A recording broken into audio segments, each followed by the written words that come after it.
தமிழ்நாட்டில் வந்து நீண்ட காலமாக திரைத்துறையை சார்ந்தவர்களே ஆட்சியில் இருக்கிறது சம்பந்தமாக உங்களுடைய ஒப்பீனியன்? எனக்கு எதுவும் சொல்றதுக்கு இல்லை சார். இப்போ இப்ப நடந்துட்டு இருக்கக்கூடிய ஆட்சி சம்பந்தமான உங்க ஒப்பீனியன்? எனக்கு எதுவும் சொல்றதுக்கு இல்லை சார். உங்களுடைய ஃபியூச்சர் பிளான் என்ன? இல்ல சார், நான் படத்துல நடிச்சிட்டு அவ்வளவுதான்.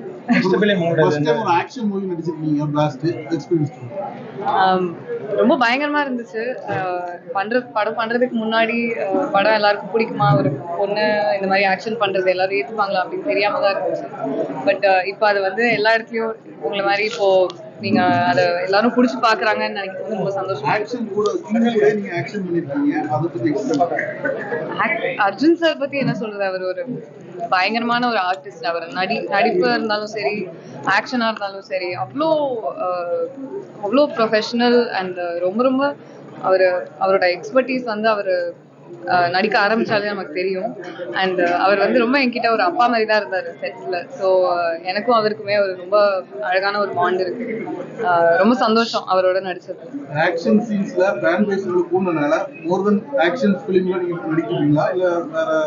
கண்டிப்பா எனக்கு இந்த எல்லாருக்கும் இவ்வளவு பிடிக்குதுன்றது பார்த்ததுக்கு அப்புறமே இன்னும் ரொம்ப ஆசையா இருக்கு ஆக்ஷன் படம் பண்ணணும் அப்படின்னு. கண்டிப்பா அந்த மாதிரி எனக்கு நல்ல சான்ஸ் கிடைச்சா கண்டிப்பா. சின்ன வயசுல நீங்க வந்து சினி ஃபீல்டுக்கு விரும்பி தான் வந்தீங்களா இல்ல இப்பதான் அந்த ஃபீல்ட்ல? இல்ல, நான் வர மாடலிங் பண்ணி ஆரம்பிச்சேன். இந்த மாதிரி சின்ன சின்ன ஆட்ஸ் தான் பண்ணிட்டு இருந்தேன்.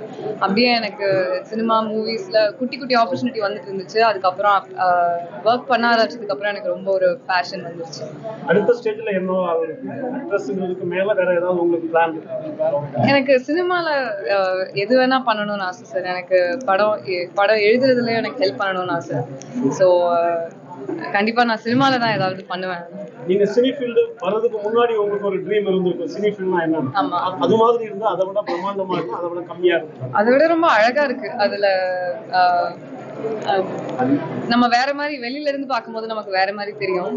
ஆனா உள்ள வந்தா இங்க இருக்க ஒர்க் பண்ற பீப்புளும் சரி, சினிமா ஆட்களும் சரி, எனக்கு அவங்கள நான் பாக்குற விதமே மாறிடுச்சு.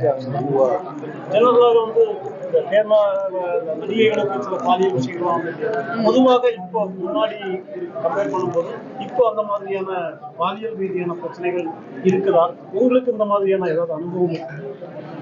நான் வந்து அது ரொம்ப ஒரு அதிர்ஷ்டம் தான். நான் ரொம்ப லக்கியா இருந்திருக்கேன். அதனால எனக்கு அந்த மாதிரி எந்த எக்ஸ்பீரியன்ஸும் இருந்தது இல்லை. அண்ட் என்னை ப்ரொடெக்ட் பண்றதுக்கு என் அம்மா அப்பாவும் கூடவே இருந்திருக்காங்க. இப்ப அந்த மாதிரி நடக்குதான்னு எனக்கு தெரியல சார். ஆனா உங்களை மாதிரி நிறைய யங்ஸ்டர்ஸ் வந்து சினி ஃபீல்டுக்கு வரணும்னு ஆசைப்படுறாங்க. அவங்களுக்கு நீங்க சொல்ல விரும்புற கருத்து உங்களோட ஒப்பீனியன்? ஆக்டிங் பண்ணணும்னு நினைக்கிறவங்களுக்கு என்னன்னா காசுக்காகவும் புகழுக்காகவும் உள்ள வராதீங்க. ஏன்னா இந்த கிராஃப்ட் சினிமால இன்னும் நிறைய இருக்கு. ஸோ அதை நம்பி வாங்க. அண்ட் உங்களுக்கு பிடிச்சதே பண்ணுங்க.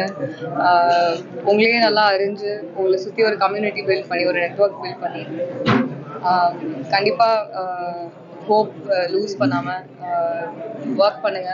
கண்டிப்பா ஒரு நாள் நடக்கும். சினி ஃபீல்டுக்கு வர பெண்களுக்கு அழகு முக்கியமா திறமை முக்கியம்? இப்ப வந்து திறமை தான். இப்ப வந்து நம்ம அழகுனா என்னன்ற அந்த நோக்கமே மாறிட்டு வருது. ஸோ நம்ம தமிழ் பொண்ணுங்களையும் நம்ம அழகா பார்க்க ஆரம்பிக்கிறோம்னு நினைக்கிறேன் இப்பதான் கொஞ்சம் கொஞ்சமா. ஸோ எல்லாருமே அழகுதான் சார். ஸோ திறமை இருந்தா.